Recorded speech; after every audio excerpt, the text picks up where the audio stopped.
အားလုံးပဲမင်္ဂလာပါရှင် Alice Bay YouTube Channel လေးကနေပြန်လည်ကြိုဆိုလိုက်ပါတယ်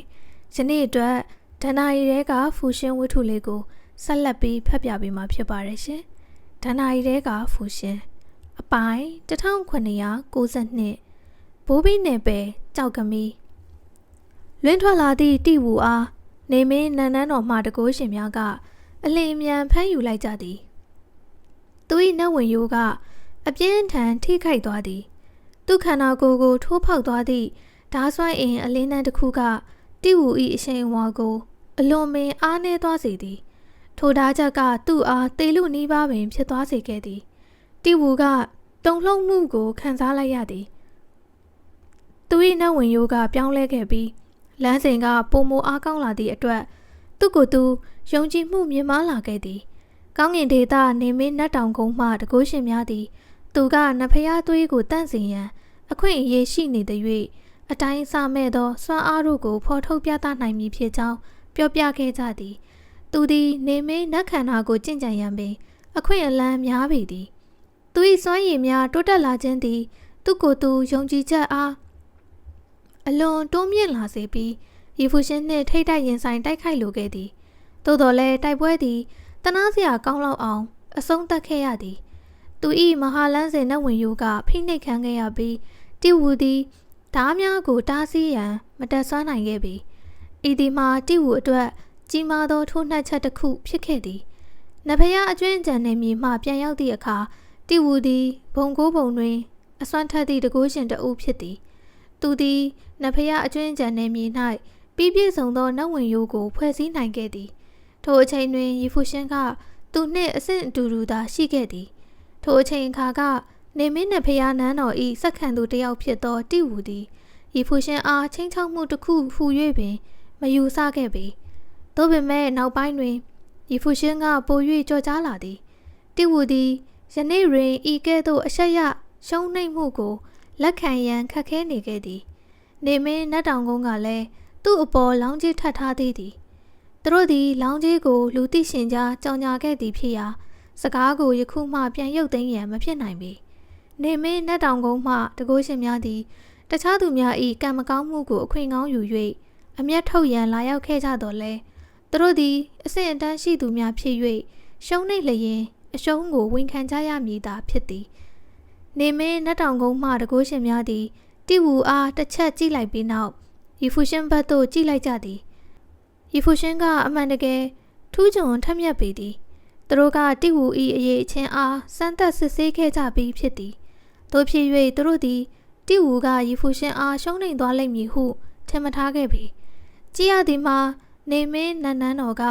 နန်းနန်းတော်ဘိုးဘင်းနေမြေမှနတ်ရတနာကိုရရှိရန်ကံကြမ္မာပါလာပုံမရပေယခုအဖြစ်အပျက်ပြီးသည့်နောက်သူတို့သည်နောက်ပိုင်း၌မြည်သို့ဆက်ဖြစ်မည်ကိုစောင့်ကြည့်နေုံသာရှိတော့သည်ဘာလို့ရမလဲဆိုတာမင်းတို့သိဖို့မျှော်လင့်ပါတယ်နန်းနန်းတော်သခင်ကနေမင်းနတ်တောင်ကုန်းမှတကိုးရှင်များကိုကြည်ကာပြောလိုက်သည်နေမင်းနတ်တောင်ကုန်းမှတကိုးရှင်များကိုဥဆောင်လာသည့်ခေါင်းဆောင်ဖြစ်သူကပြုံးကာပြောလိုက်သည်ကျုပ်တို့ဘက်ကရှုံးတော့မှတော့နေမင်းနန်းနန်းတော်ကဒီနေ့တိုက်ပွဲမှာဝင်ပါတော့မှာမဟုတ်ဘူးကျုပ်တို့အခုပဲထွက်သွားတော့မှာပါသူကပြောပြီးသည့်နောက်သူ၏ဂရိကိုထိမ့်သိမ့်ရန်အတွက်လှည့်ထွက်သွားကြလေသည်နေမင်းနန်းနန်းတော်မှတကိုးရှင်များသည်တယောက်ပြီးတယောက်ထွက်ခွာသွားတော့လဲသူတို့၏နှလုံးသားထဲတွင်နှမျောတတဖြစ်မှုများရှိနေပေသည်သူတို့သည်အပီးတိုင်ထွက်ခွာသွားခြင်းမဟုတ်ဘဲနန်းနန်းတော်မှအတော်လေးဝေးကွာသည့်လမ်းစဉ်ပင်လယ်ထက်တွင်နေရာယူထားကြသည်လမ်းစဉ်ပင်လယ်ထက်တွင်ရပ်နေကြပြီးသူတို့၏စိတ်ဆွမ်းအားများကိုနန်းနန်းတော်ဘက်သို့ဖြန့်ကျက်ထားကြသည်သူတို့သည်နောက်ပိုင်းဆက်ဖြစ်မိတိုက်ပွဲကိုဆက်လက်စူးစမ်းကြမည်ဖြစ်သည်ဤမုံတိုင်းကမြည်တို့အဆုံးသတ်မည်ကိုသူတို့ကိုယ်တိုင်မျက်မြင်တွေ့လိုကြပေသည်ရှန့်ရှောင်းနန်းနန်းတော်ကကန်ဆိုးမိုးမှောင်ကြခြင်းမှလွတ်မြောက်နိုင်မည်လားရှန့်ရှောင်းနန်းနန်းတော်ကရှုံးနိမ့်ခဲ့လျင်သူတို့ဘိုးဘေးနယ်မြေရှိနတ်တိုင်းလန်းကလူယူခံရပေလိမ့်မည်ထို့သောဖြစ်လာပါကနေမင်းနတ်တောင်ကုန်းမှတကိုးရှင်များနှင့်နန်းနန်းတော်၏သဘောတူညီချက်ကပြတ်ပြဲသွားလိမ့်မည်ဖြစ်သည်ထိုအချိန်ရောက်ပါကသူတို့ပစ္စည်းအချို့ရနိုင်ရန်အခွင့်အရေးရှိလာနိုင်ပေလိမ့်မည်နေမင်းနတ်တောင်ကုန်းမှတကိုးရှင်များထွက်ခွာသွားပြီးနောက်၌ပင်နန်းနန်းတော်၏လေတို့ကတင်းမာနေစေဖြစ်သည် ကျုပ်တို့ဘက်ကအခြေအနေတစ်ခုရှိတယ်ကျုပ်ပြောတာနားထောင်ကြည့်ဖို့ဆန္ဒရှိရဲ့လားရှန်ကလာမတကူရှင်ဖြစ်သည့်ရှန်ကောင်းကစကားပြောလာသည်လူတိုင်း၏အကြည့်များကသူ့ထံသို့ချက်ချင်းရောက်ရှိလာသည်ရီဖူရှင်သည်လည်းရှန်ကောင်းကိုလှမ်းကြည့်သည်ရှန်ကောင်းကလမ်းစဉ်ပင်လယ်ထပ်မှရှောက်လာပြီးလေထဲတွင်ရက်လိုက်သည်သူ၏အကြည့်တို့ကခက်လှမ်းလှမ်းတွင်ရှိနေသည့်ရီဖူရှင်ကိုကြည့်ကာပြောလိုက်သည်ရီဖူရှင်ကအရင်တုန်းကကျုပ်တို့ရဲ့ရှန်ကလန်ကိုတိုက်ခိုက်တာမှပါဝင်ခဲ့ဘူးတယ်အခုလဲသူကအထက်ကောင်းကင်ဘုံမှာပြဿနာပတ်မွေနေတယ်တကယ်လို့နန်းနန်းတော်ကကျုပ်တို့စီသူ့ကိုလက်လွှဲပေးမယ်ဆိုရင်ဒီနေရာကကိစ္စတွေကိုကျုပ်တို့ဝင်ပါတော့မှာမဟုတ်ဘူးကျုပ်တို့ပြဿနာကိုရင်ဆိုင်ဖြေရှင်းပြီးတဲ့အခါသူ့ကိုပြန်ခေါ်လာပေးမယ်ဘယ်လိုလဲနန်းနန်းတော်ကရီဖူရှင်ကိုလိုအပ်သည်သူတို့၏ပဏိပခါကရီဖူရှင်ကြောင့်ဖြစ်လာရခြင်းဖြစ်သည်ရှန်ကောင်းသည်သူတို့သာရီဖူရှင်ကိုဖမ်းနိုင်ခဲ့လျင်သူ့အားသူတို့ဖက်သို့ရောက်အောင်စီးရုံနိုင်မည်အခွင့်အရေးရရှိအောင်မည်ဟုထင်နေသည်သူသည်နှစ်ဖက်လုံးနှင့်ရန်သူဖြစ်ရမည်ဆိုလျင်ပင်ရှန်ကောင်းကရီဖူရှင်အပေါ်မြင့်မားသောမျှော်မှန်းချက်များရှိနေသေးသည်အကယ်၍သူသာရီဖူရှင်ကိုအမှန်တကယ်တပ်ပစ်လိုက်ပါကပါရမီရှင်တယောက်ကိုအလဟတ်သက်ဖြုံးတီးပြစ်မိသလိုခံစားရပေလိမ့်မည်ကြည့်ရတာရှန်ကလန်ကနောက်ဆုံးတစ်ခေါက်ကောင်းကင်အာနာဇက်ကျောင်းတော်ရဲ့အဝိုင်းခံခဲ့ရတာကိုအခုထိသင်ခန်းစာမရကြသေးပုံပဲအရှင်ထိုက်ရွှန်ကအဝေးမှရှန်ကောင်းကိုကြည့်ကကျဲလောင်စွာသတိပေးလိုက်သည်အဲ့ဒီလိုဆိုမှတော့ရှန်ကလန်အနေနဲ့ကျုပ်တို့အားလုံးကိုတခါတည်းဖမ်းနိုင်ဖို့ဆူတောင်းတာအကောင်းဆုံးပဲမဟုတ်ရင်ကျုပ်တို့ဘက်ကလည်းဒီတစ်ချိန်မှာရှန်ကလန်ကိုလွယ်လွယ်လေးအလွတ်ပေးမှာမဟုတ်တော့ဘူးနန်းနန်းတော်ကရီဖူရှင်ကိုရှန်ကလန်စီလက်လွှဲပေးမည်မဟုတ်သည်မှာတိတာထင်ရှားနေသည်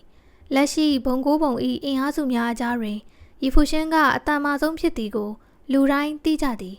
ရှန်ကောင်းကလည်းထိုအချင်းအရာကိုသတိပြုမိပေသည်ထို့ကြောင့်သူကအရှင်ထိုက်ရွှန်၏အဖြေကိုကြားသည့်အခါပြုံးယုံသာပြုံးနေခဲ့သည်သူကအရှင်ထိုက်ရွှန်၏စကားများကိုစိတ်ကွက်ခြင်းမရှိပေထိုအဖြေကိုသူကြိုတင်ခံမှန်းခဲ့ပြီးဖြစ်သည်အခုကအရင်ကနဲ့မတူတော့ဘူးလေရှန်ကောင်းကအပြုံးတပွင့်နှင့်ပြောလိုက်သည်ယခုတွင်ကောင်းကင်ဒေသနှင့်လေဟာနယ်ဘုံကိုဆက်သွယ်ထားသည့်လမ်းကြောင်းအားဖွင့်လှစ်လိုက်ပြီးဖြစ်သည်ထိုသည်ကရှန်ကောင်းပြန်လာနိုင်ုံမျှမကပဲလေဟာနယ်ဘုံမှရှန်ကလန်နှင့်ကောင်းကင်ဒေသမှရှန်ကလန်တို့ဆက်သွယ်နိုင်ပြီဟုလဲဆိုလိုသည်ရှန်ကလန်ကိုခြိတက်၍ဝင်းရံလိုသည်လားကောင်းကင်အာနာဇက်ကျောင်းတော်၌မဟာမိတ်တပ်စုပေါင်းများစွာရှိနေလျင်ပင်ထို့သောလှုပ်ဆောင်လိုပါကနှစ်ကြိမ်တိုင်စဉ်းစားရန်လိုအပ်ပေသည်ခမည်းတော်အားလုံးဆုံးဖြတ်ချက်ချပြီးသွားပြီလားနန်းတော်သခင်၏အကြည့်များကပလင်အနီး၌ရက်နေသည့်ကိုက်ထန်ထန်ဝေဝဲသွားခဲ့သည်ဤသို့သောအချိန်အောက်တွင်သူကတိုက်ခိုက်ရန်မြည်သို့စီစဉ်နေသည်။သူတို့စတင်တိုက်ခိုက်လျင်ဖြစ်လာမည့်အကျိုးဆက်များကိုသူကခံနိုင်ရရှိမည်လား။ကျုပ်တို့ကအသစ်ပြန်ဖွဲ့စည်းဖို့လုပ်နေတာမဟုတ်ဘူးလား။ဘာလို့တွေးဝေနေဖို့လိုသေးတာလဲ။ထိုအချိန်တွင်ကောင်းငင်မှအတန်တစ်ခုထွက်ပေါ်လာသည်။ထိုအတန်ထွက်ပေါ်လာသည်နှင့်မဟာလန်းစဉ်လှိုင်းများကကြောက်မက်ဖွယ်လှုပ်ရှားလာကနန်းနန်းတော်ကိုရိုက်ခတ်လာသည်။မိုးချိန်တန်ကဲ့သို့ပြင်းထန်သည့်အတန်ကိုလူတိုင်းကြားလိုက်ရပေသည်တိုက်ခိုက်မှုကိုစတင်လာသည့်တကူးရှင်ထံသို့လူတိုင်း၏အကြည့်များကကြားရောက်လာသည်ထို့သူမှာထိုက်ချူတော်ဝင်မြေမှခရမ်းစစ်ဘရင်အင်ပါယာပင်ဖြစ်သည်ဘုံကိုးဘုံမှဒေသခံအင်အားစုအချို့ကတိုက်ခိုက်ရန်စတင်တုံ့တက်နေစေဖြစ်သည်သို့တော်လည်းကောင်းငင်ဒေသထိုက်ချူတော်ဝင်မြေမှခရမ်းစစ်ဘရင်အင်ပါယာကတိုက်ခိုက်မှုကိုအစပြိုးလိုက်ပြီးဖြစ်သည်ရခင်ကဆေးလွတ်ခဲ့သောသူ့အဖွဲ့မှလူများကတာဝန်ကိုရှုံးနိမ့်ခဲ့သည်ယခုသူကကိုယ်တိုင်လာရောက်ခဲ့သည်ဖြစ်ရာရှုံးနိမ့်ရန်မှမဖြစ်နိုင်တော့ပေဤတိုက်ပွဲတွင်မြည်တို့ဖြစ်လာပြီးမြည်သည့်အကျိုးဆက်များရှိလာမည်ကိုခရမ်းစစ်ဘရင်ကနည်းနည်းမှပင်ဂရုမစိုက်ပါကြရွှေရောင်နှက်ပြည်တော်ကသူတို့ဂရိပေးထားသည့်အားတည်နိုင်သည်၍လုံလောက်ပြီးဖြစ်သည်ထိုက်စုတော်ဝင်မြေကသူတို့အားကူညီပြီးအထက်ကောင်းကင်ဘုံ၏ကျင့်ကြံခြင်းလမ်းစဉ်ကိုတင် जा ပြသပေးဖို့ရာတန့်စင်မြင့်မြတ်နေမည်ဖြစ်သောရှန့်ချောင်းနန်းနန်းတော်အားအစားထိုးရန်ကူညီပေးမည်ဖြစ်သည်ဤတစ်ချိန်၌သူ၏တိုက်ခိုက်မှုကရခင်ကထပ်ပို၍ကြောက်မက်ဖွယ်ကောင်းနေသည်ပြိုင်ဘက်ကင်းရောင်ဝါတစ်ခုကနန်းနန်းတော်အတွင်းသို့တိုးဝင်လာသည်ချက်ချင်းပင်လမ်းစဉ်ပင်လယ်အလယ်ရှိကျွန်းထက်တည်ရှိသောရှေးဟောင်းနန်းတော်၏နေရာအနှံ့တွင်အကွဲကြောင်းရာများဖြစ်ပေါ်လာသည် အကြောင်းအရာများကလင်မြန်စွာပင်တိုးပွားလာလေသည်ဘုံပြင်းထန်သည့်ကြောက်မက်ဖွယ်အတန်များကဇက်တိုက်ထွက်ပေါ်လာသည်နန်းနန်းတော်တည်ရှိနေသည့်ကျွန်းတစ်ခုလုံးကပို၍နစ်မြုပ်လာသည်များပြားလှသောကာကွယ်ရေးဝင်ကဘာများကအသက်ဝင်လာတော့လဲ၎င်းတို့ကချက်ချင်းပင်ဖျက်ဆီးခံလိုက်ရသည်ဤအဆင့်စွမ်းအားသည်နန်းနန်းတော်၏ကာကွယ်ရေးဝင်ကဘာများခုခံကာကွယ်နိုင်သည့်အနေအထားထက်ကျော်လွန်သွားပြီဖြစ်သည်နန်းနန်းတော်သားမကမဟာလန်းစဉ်ဘုံ3000တွင်မိသူကမှဤသို့သောအဆင့်ပုဂ္ဂိုလ်တဦး၏စွမ်းအားကိုခုခံကာကွယ်နိုင်သောကာကွယ်ရေးဝင်ကဘာကိုတိဆောက်နိုင်မည်မဟုတ်ပေနန်းနန်းတော်ကကြာဆုံးရတော့မည်ဖြစ်သည်ဤမြင်ကွင်းအားမြင်လိုက်ရသည့်တကုရှင်များသည်ထိတ်လန့်ကပင့်သက်များရှိုက်လိုက်ကြသည်ထိုနောက်တွင်မြည်တီတို့ဖြစ်ပျက်တော့မည်ကိုသူတို့သတိထားမိလာကြသည်ဤသို့သောရလက်ကပုံမှန်ပင်ဖြစ်သည်နန်းနန်းတော်ကဲ့သို့သောအဆောက်အဦတစ်ခုအတွက်ယနေ့ဤပြင်းထန်သောတိုက်ခိုက်မှုကိုခံနိုင်ရရှိရန်မှာမဖြစ်နိုင်ပေယနေ့နန်းနန်းတော်သို့ကျူးကျော်လာသောတကုရှင်များအထူးသဖြင့်ရွှေရောင်နှက်ပြည်တော်ဤလောက်ပိုင်ခွင်းကိုလစ်လူရှုပြီးနန်းနန်းတော်ကိုချက်ချင်းတိုက်ခဲ့သောထိုက်ချူတော်ဝင်မြေမှဤထိပ်သီးပုဂ္ဂိုလ်သည်နန်းနန်းတော်ပြိုကျခြင်းရှိမရှိကိုဂရုစိုက်နေမည်မဟုတ်ပါချေလမ်းစဉ်ပင်လည်းထက်ဝေးကွာသောတနေရာတွင်ရှိနေသောတကုရှင်များသည်သူတို့၏စိတ်ဆွမ်းအားကိုဖြန့်ကျက်ထားပြီးအခြေအနေကိုစူးစမ်းနေကြသည်ဖြစ်ရာ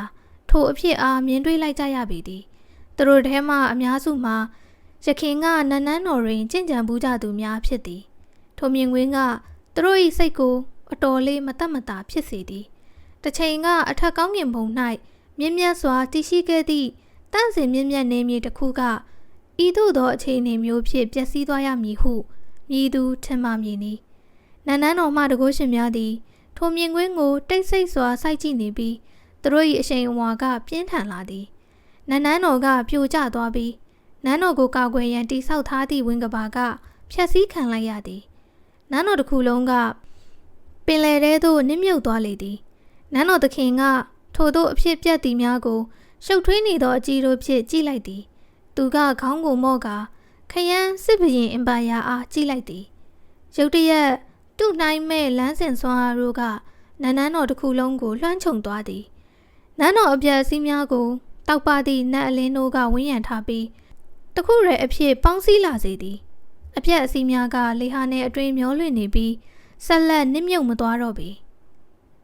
ထိုက်တန်ရဲ့လားခရမ်းစစ်ဘရင်အင်ပါယာကကောင်းကင်ကိုဖျက်လျှောက်ကရွှေရောင်လှိုင်းကြရများကကောင်းကင်တစ်ခွင်ဖြစ်ပေါ်လာပြီးအောက်ဖက်သို့လေးဝေးသဖွယ်ထိုးဆင်းသွားသည်ပြင်းထန်သည့်အော်မြည်တန်နှင့်အတူနန်းနန်းတော်ကဆက်လက်နစ်မြုပ်သွားလေသည်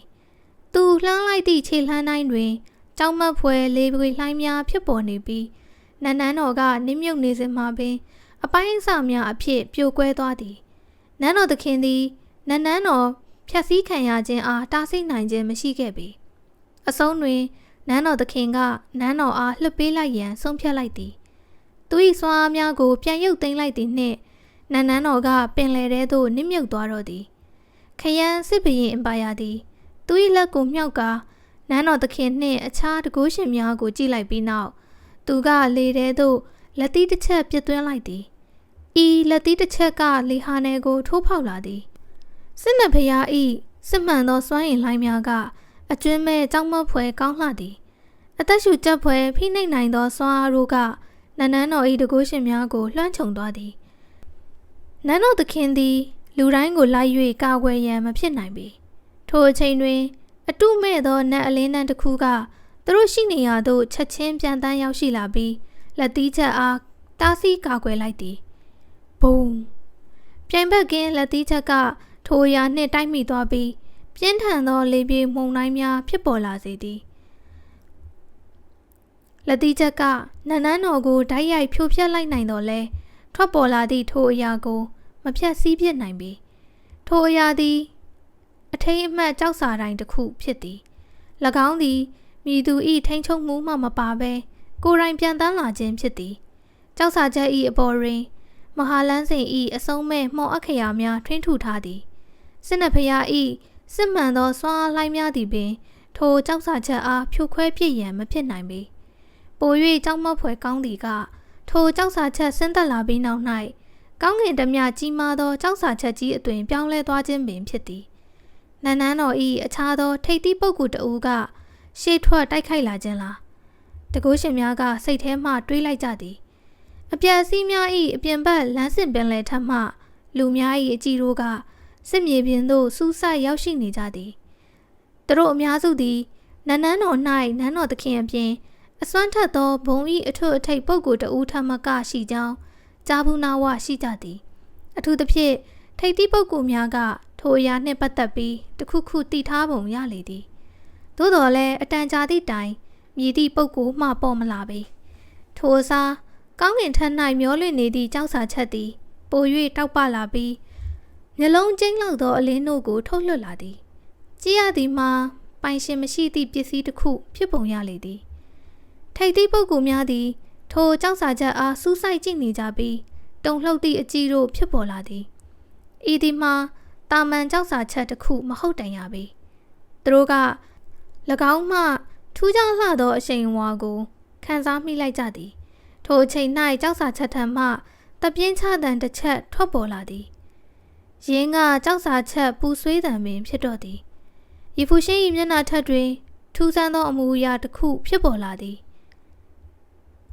၎င်းကသူဘိုးဘီနယ်မြေသို့သွားခဲ့စဉ်ကတွေ့ဆုံခဲ့သည့်ထူးခြားဆန်းကျယ်ထိုတကိုးရှင်ဖြစ်နိုင်သည်လားအပိုင်း1993အထီးကျန်လှေငယ်ကိုက်ချိန်ရှန်ကောင်းနှင့်ရခင်မျိုးဆက်မှအခြားသောထိပ်သီးပုဂ္ဂိုလ်များအားလုံးသည်ထိုကြောက်စာချက်အားစိုက်ကြည့်နေကြသည်ရခင်ကကောလာဟာလာများရှိနေသည်မှာထိပ်သီးပုဂ္ဂိုလ်ကြီးတဦးကမသေးဘဲနန်းနန်းတော်၌ကျင့်ကြံနေသည်ဟု၍ဖြစ်သည်ဤကြောက်စာချက်အားသူကအသက်သွင်းခဲ့ခြင်းဖြစ်လေသလားနန်းတော်သခင်ဟောင်းများလားကိုက်ထန်သည်လည်းမျက်မှောင်ကျုံကထိုနေရာသို့စိုက်ကြည့်နေခဲ့သည်ကြည်ရသည်မှာသူ၏ခံမှန်းချက်ကမှန်ကန်ပုံမရပေထိုသည်ကနန်းတော်သခင်ဟောင်းမဖြစ်နိုင်ပေအင်ပါယာထံလားကိုက်ထန်ကအရှိန်အဝါကိုခံစားမိသောအခါရုတ်တရက်တစုံတစ်ယောက်ကိုတွေးမိသွားသဖြင့်ရေရွတ်လိုက်မိသည်ထိုသူမှာသူနှင့်နာမည်တူသည့်ပုဂ္ဂိုလ်တဦးဖြစ်လေသည်ထိုပုဂ္ဂိုလ်သည်ကစင်ကလျားခေတ်၌ထိတ်ဆုံးတွင်ရပ်တည်နိုင်ခဲ့သောထိပ်သီးပုဂ္ဂိုလ်တဦးဖြစ်သည်သို့တော်လည်းနန်းနန်းတော်၏အင်ပါယာထံဆိုသည်မှာအမည်အရင်းမဟုတ်ပေထိုသည်ကသူ၏အစွမ်းထက်လာသောတိုင်းပညာရက်များကြောင့်နာမည်တွင်ခဲ့ခြင်းဖြစ်လေသည်ထိုအချိန်ကာလကအင်ပါယာထံ၏ကျင့်ကြံမှုကပြိုင်ဘက်ကင်းလေသည်သူသည်နန်းနန်းတော်၌ပါရမီအရေးအချင်းအရှိဆုံးပုဂ္ဂိုလ်တဦးဖြစ်သည်သူသည်ထိုစဉ်ကနန်းနန်းတော်၏နန်းတော်သခင်ထပ်ပင်ပို၍အစွမ်းထက်လေသည်သူကပြီးပြည့်စုံသောမဟာလန်းစဉ်နတ်ဝင်ရိုးကိုဖွဲ့စည်းနိုင်ခဲ့ပြီးထိုပြီးပြည့်စုံသောနတ်ဝင်ရိုးအထက်အဆင့်ထိရောက်ရှိခဲ့သည်ထိုမျှအဆင့်ရှိသောပုဂ္ဂိုလ်တဦးမှာကောင်းငင်ဒေသတစ်ခွင်လုံး၌ပင်ပြိုင်ဘက်ကင်းနိုင်ပေသည်သို့တော်လည်းသူသည်အထုအထက်ရောက်သည့်အထိမကျင့်ကြံနိုင်ခင်မှာပင်ကြာဆုံးသွားခဲ့သည်သူတို့၏ခံမှန်းချက်များကမှားယွင်းနေသည်ဟုမြည်သည့်အတွက်ခံစားနေရသည်။အဲ့ဒီတော့ကအသက်ရှင်ခဲ့တာနန်းတော်သခင်ကဟောင်းမဟုတ်ဘဲအင်ပါယာထံဖြစ်နေခဲ့တာလား။ကိုက်ချိန်ကအံ့အားသင့်သည့်အကြည့်ဖြစ်ပြောသည်။ဤကိစ္စရပ်များအလုံးကရှေးရခင်ကဖြစ်ပျက်ခဲ့ခြင်းဖြစ်လေသည်။နန်းတော်သခင်ဟောင်းနှင့်အင်ပါယာထံနှစ်ဦးလုံးကပြင်းထန်စွာဒဏ်ရာရခဲ့ကြသည်။ကောလာဟလများအရာအင်ပါယာထံကတိတ်ဆုံးသွားပြီးနန်းတော်သခင်ဟောင်းကအသက်လုနေရသည့်အခြေအနေဖြစ်နေသည်ဟုသိထားကြသည်သို့တော်လည်းသူတို့၏ခံမှန်းချက်များကမှားယွင်းသွားပုံရသည်ကျုပ်ကိုမှတ်မိတဲ့လူရှိနေအောင်မယ်လို့လုံးဝမထင်ထားမိဘူးကြောက်စာချက်မှအတန်တစ်ခုထွက်ပေါ်လာသည်ထို့နောက်အတိုင်းအဆမဲ့ကြီးမားလာသည့်ကြောက်စာချက်ကြီးသည်ကောင်းငင်သို့ပြန်တန်းတက်သွားကလျင်မြန်စွာကြီးထွားလာသည်၎င်းကကောင်းငင်နှင့်နေမင်းကိုပင်ပိတ်ကွယ်သွားပြီးလမ်းစဉ်ပင်လယ်တစ်ခွင်ကိုဖုံးလွှမ်းပစ်လိုက်သည်မရေမတွက်နိုင်သောတကိုးရှင်များကသူတို့၏ခေါင်းများကိုမော့ကာကြည့်လိုက်လျင်တူနှိုင်းမဲ့ကြောက်စာချက်ကြီးကိုမြင်လိုက်ရသည်၎င်း၏အပေါ်တွင်မော်စာလုံးများထွင်းထူထားပြီးတောက်ပသည့်အလင်းများကိုထုတ်လွှတ်နေသည်သူတို့သည်ကြောက်စာချက်အတွင်းမှပုံသဏ္ဍာန်တစ်ခုကိုခက်ရေးရေးမြင်လာကြရသည်ထိုသဏ္ဍာန်မှာတက်လက်ပိုင်းအရွယ်ရှိအမျိုးသားတဦးဖြစ်သည်သူကအဖြူရောင်ဝတ်ယုံရှည်ကိုဝတ်ဆင်ထားသည်သူ့ပုံရိပ်ကကြောက်စာချက်နှင့်ပေါင်းစပ်နေသည်ဟုထင်မှတ်ရသည် ကြောက်စာချက်မှအဆုံးမဲ့အလင်းနှမ်းများကတောက်ပကဆင်းသက်လာပြီးပြင်းထန်သည့်တုန်ခါသံများကိုကြားလိုက်ရသည်လူတိုင်းသည်လေးလံသောစွမ်းအားကိုခံစားမိလိုက်ကြရသည်ကောင်းကင်သည်ပြောင်းလဲသွားပြီးကြောက်စာချက်၏လွှမ်းမိုးခြင်းကိုခံလိုက်ရသည်ပုံပြင်းထန်သောအတန်တစ်ခုကိုကြားလိုက်ရသည်ရင်းကကောင်းကင်ကိုဖြတ်ကာကျဆင်းလာခြင်းဖြစ်ပြီးမြေကြီးကိုထက်ချမ်းကွဲအပ်သွားစေသည်နဖျားလက်တစ်ဖက်ပေါက်လာကကောင်းကင်ကိုချက်ချင်းဖုံးကာလိုက်၍လမ်းစဉ်ပင်လယ်ဒေသကိုဖိနှိပ်လိုက်သည်အရာအလုံးကနဖျားလက်အတွင်းသို့ကျရောက်သွားသည်သတိထားတယောက်ကပြောလိုက်သည်မရေမတွက်နိုင်သောတကိုးရှင်များ၏အကြည်တို့ကလေးနက်လာသည်သူတို့အားလုံးသည်အစွမ်းထက်သည့်ဖိအားတစ်ခုကိုခံစားမိကြသည်ဤနေရာဝင်းကျင်ရှိမဟာလန်းစဉ်စွမ်းအားများကနဖျားလက်ထဲ၌ဖိနှိပ်ခံလိုက်ရပုံရလေသည်မဟာလန်းစဉ်စွမ်းအားသည်အောင်မြင်စွာလှည့်ပတ်နိုင်ခြင်းမရှိပေထိုသည်ကိုကြည့်ကာနဖျားလက်ကမြည်မျှကြောက်မက်ဖွယ်ကောင်းသည်ဟုသိနိုင်ပေသည်ဘုံဘုံဘုံမဟာလန်းစဉ်၏နတ်စွမ်းအားများပါဝင်နေသည့်လက်ဝါးရိပ်ကြီးကျဆင်းလာသည့်အခါလုံလောက်အောင်တန်မာခြင်းမရှိသည့်တကိုးရှင်များကလမ်းစဉ်ပင်လယ်အတွင်းသို့ပြစ်စလက်ခတ်ပြုတ်ကျသွားကြသည်သူတို့ကိုကြည့်ရသည်မှာအလွန်နာကျင်နေပုံရသည်လမ်းစဉ်ပင်လယ်ထက်တွင်လှိုင်းများကပြင်းပြင်းထန်ထန်ရိုက်ပုတ်နေသည်လူတိုင်းသည်အသက်ရှူရန်ပင်ခက်ခဲလောက်အောင်ဖိအားများကိုရင်ဆိုင်နေရသည်ဤဖူရှင်နှင့်တခြားသူများကထိုနေရာ၌ပင်ရက်ကစောင့်ကြည့်နေသည်စွမ်းအားများကသူတို့အပေါ်၌တက်ရောက်ခြင်းမရှိပေသို့သောသူတို့သည်အလွန်ပြင်းထန်လာသည့်ဖိနှိပ်ခြင်းစွမ်းအားများကိုခံစားမိကြပေသည်ထိုလက်ဝါးသည်တလောကလုံးကိုဖိနှိပ်ထားပုံရလေသည်ထိုအချိန်၌မဟာလန်းစဉ်လက်ဝါးရိပ်ကိုရင်ဆိုင်ရန်ရှေ့ထွက်လာသောတစုံတစ်ယောက်ရှိလေသည်ကျဲလောင်သောအတန်များကကောင်းကင်တစ်ခွင်ပြည့်နှက်သွားသည်ပြိုင်ဘက်ကင်းစစ်နှဖျားဤစစ်မှန်သောစွမ်းရည်လှိုင်းတို့ကကောင်းကင်သို့ထိုးတက်သွားကသူတို့အားဖိနှိပ်လာသည့်နဖျားလက်နှင့်ထိတ်တိုက်တွေ့ဆုံသွားသည်နားကွယ်မတက်အတန်ကြီးထွက်ပေါ်လာပြီးလူတိုင်း၏နှလုံးသားကိုတုန်လှုပ်သွားစေသည်ခရမ်းစစ်ဘရင်အင်ပါယာသည်လေထဲ၌တကိုယ်ရဲရက်နေခဲ့သည်သူကနဖျားလက်ဝါး၏အောက်တွင်ရှိနေခဲ့ပြီးထိုနဖျားလက်ဝါးနှင့်ရှင်လျင်သူ၏ပုံရိပ်ကအလွန်သေးငယ်နေခဲ့သည်နဖျားလက်ဝါးသည်သူ၏လက်သီးချက်နှင့်ထိတ်တိုက်တွေ့ဆုံခဲ့ပြီးပြင်းထန်ကျဲလောင်သောအတန်တို့ထွက်ပေါ်လာသည်သူ၏လက်သီးကိုဗဟိုပြုထားသောစစ်နဖျား၏စစ်မှန်သောစွမ်းရည်လှိုင်းများကတလှိုင်းမီတလှိုင်းနဖျားလက်ဝါးထံသို့တိုးဝင်သွားသည်ချက်ချင်းပင်ထောင်တောင်းချီသောတုန်ခါမှုတို့ဖြစ်ပေါ်လာသည်ဘုံကျဲလောင်သောအတန်ကြီးနှင့်နဖျားလက်ဝါးကပြိုကွဲသွားသည်ကြောက်မက်ဖွယ်လက်သီးသည်လည်းအစိတ်စိတ်ကွဲကြည်သွားသည်ခရမ်းစစ်ဘရင်အင်ပါယာ၏ပုံရိပ်ကအောက်ဖက်သို့ထိုးကျသွားသည်တစ်ချိန်တည်းမှာပင်လမ်းစဉ်ပင်လယ်အောက်ဖက်မှပောက်ကွဲမှုဖြစ်ပေါ်လာပြီးပင်လယ်ရေများစုပွက်လာသည်မြင်ကွင်းမှာအလွန်ကြောက်မက်ဖွယ်ရာပင်ဖြစ်သည်ကြောက်စာချက်မှအဆုံးမဲ့နတ်အလင်းတို့ဖြာကျလာသည်မရေမတွက်နိုင်သောလက်ဝါးရိပ်များက၎င်းမှပြန်တန်းထွက်ပေါ်လာသည်လက်ဝါးရိပ်တစ်ခုစီတွင်ထိတ်လန့်ကြောက်ရွံ့ဖွယ်စွမ်းအားများပါဝင်နေသည်၎င်းတို့သည်လမ်းစဉ်ပင်လယ်အတွင်းရှိသွားလီရာလမ်းတစ်လျှောက်မှစစ်တပ်များကိုဓာတ်ရိုက်တုတ်တင်တပ်ဖြတ်သွားလေသည်ကိုက်ချိန်၏ပုံရိပ်ကလည်းလှုပ်ရှားလာသည်သူကရှေ့သို့လှမ်းလာကသူထံမှပြင်းထန်သောမဟာလန်းစဉ်စွမ်းအားများထွက်ပေါ်လာသည်အဆုံးမဲ့လေရုကသူ၏မဟာလန်းစဉ်စွမ်းအားများနှင့်ပြည့်နှက်သွားခဲ့သည်ရွှေရောင်နက်လန်တစ်ချောင်းကသူ၏လက်အတွင်းထွက်ပေါ်လာပြီးလေဟာနယ်ကိုထိုးဖောက်သွားသည်ကြီးမားလှသောလက်ဝါးရိပ်ကြီးကချက်ချင်းပင်အမှုန့်များအဖြစ်ပြိုကွဲသွားလေသည်ခရမ်းစစ်နဖျား၏ဖိအားပေးတိုက်ခိုက်မှုကြောင့်အရာအလုံးကပျက်စီးနေပြီဖြစ်ကာယခုသူတို့သည်ရွေးချယ်စရာမရှိဘဲစစ်ပွဲကိုစတင်ရတော့သည်ကြောက်စာချက်ကကောင်းကင်ထက်တွင်လှည့်ပတ်နေသည်၎င်းမှအဆုံးမဲ့နတ်အလင်းများထွက်ပေါ်နေသည်ကြီးမားသည့်လက်ဝါးရိပ်တစ်ခုအတွင်းနတ်အလင်းနှံတစ်ခုစီပါဝင်နေသည်ရင်းဤဖြည့်ဆည်းနိုင်သောစွမ်းအားမှာထိတ်လန့်ဖွယ်ပင်ဖြစ်သည်လူတိုင်းတိုက်ခိုက်ကြကိုက်ချိန်ကကျဲလောင်သောအတန်နှင့်ပြောလိုက်သည်လက်ရှိအခြေအနေတွင်ကိုက်ချိန်တို့ဘက်မှအရေးတာနေသည်သူတို့သည်အကောင်းဆုံးစူးစမ်းကာထို ထိုသူများထွက်ပြေးလွတ်မြောက်သွားခြင်းမှတားဆီးရမည်ဖြစ်သည်။ကိုက်ချိန်ပြောပြီးနောက်သူ၏နတ်လံကိုဆွဲကင်ကရှေ့သို့တဟုန်ထိုးချီတက်သွားသည်။သို့သောနတ်ဓားတလက်ကင်ထားသည့်အရှင်ထိုက်ရွှန်ကသူ၏ရှေ့တွင်ထွက်ပေါ်လာခဲ့သည်။လေထဲတွင်အဆုံးမဲ့မဟာလန်းစင်ကူချင်းတေးသွားတို့ပြန့်လွင့်လာသည်။မင်းတို့အားလုံးနောက်ဆုတ်ကြ။နန်းတော်သခင်ကသူ့ဘေးမှတကိုးရှင်များကိုပြောလိုက်သည်။အစင်းနှိမ်သောတကိုးရှင်များက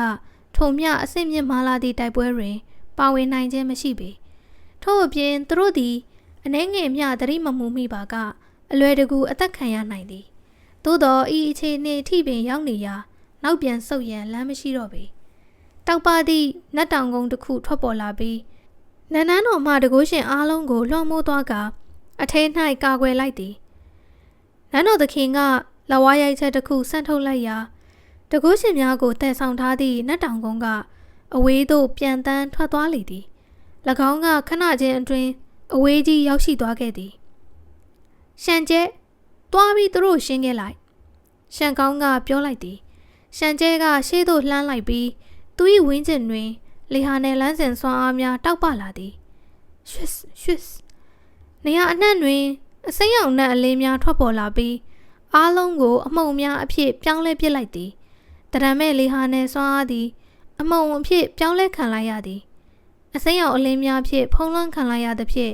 ရှန်ကျဲသည်သူဝေးဝေးသို့နေရာမရွှေ့ပြောင်းလိုက်နိုင်သည်ကိုသိလိုက်ရသည်။ရှန်ကောင်းကထုံမြင်ကွင်းကိုမြင်သည့်အခါအင်ပါယာနန်ကိုကြည့်ပြီးနောက်ပြောလိုက်သည်။ဒီနေ့တော့ကျုပ်ကအင်ပါယာနန်ရဲ့စွမ်းရည်ကိုယ်တိုင်ပဲတွေ့ကြုံဘူးခြင်းမိတယ်။ထို့သို့ပြောပြီးနောက်သူကမဟာလန်းစင်စွမ်းအားလုံးကိုဖိနှိပ်နိုင်သည့်ထျံရှင်းနတ်ရောင်ဝါကိုထုတ်လွှတ်လိုက်သည်။ထျံရှင်းနတ်ရောင်ဝါသည်အစိမ်းရောင်နတ်အလင်းတို့နှင့်ထိတ်တိုက်ရင်ဆိုင်မိကြသည်။ထျံရှင်းခုတ်ချက်ဤကြောက်မဖွယ်မှုန်တိုင်းကကောင်းငင်ကိုလွှမ်းမိုးသွားသည်။ရှန်ကောင်းသည်ရွှေရောင်နှင့်အစိမ်းရောင်နတ်အလင်းတို့ထိတ်တိုက်တွေ့နေချိန်၌သူကအင်ပါယာနန်ရှိသို့ရောက်လာသည်။သူတို့ဝင်းကျင်တွင်ထိတ်လန့်ဖွယ်အကြောင်းများပေါ်ပေါက်လာသည်။သူတို့၏အရှိန်အဝါကမြည်မျှကြောက်မဖွယ်ကောင်းသည်ကိုလူတိုင်းခံမှန်းနိုင်သည်။ဘုံအစိမ်းရောင်လေပြင်းမှုန်တိုင်းကလေဟာနယ်ကိုဖျက်ဆီးသွားသည်။လေပြင်းကနေရာတိုင်းတိုက်ခတ်နေရာ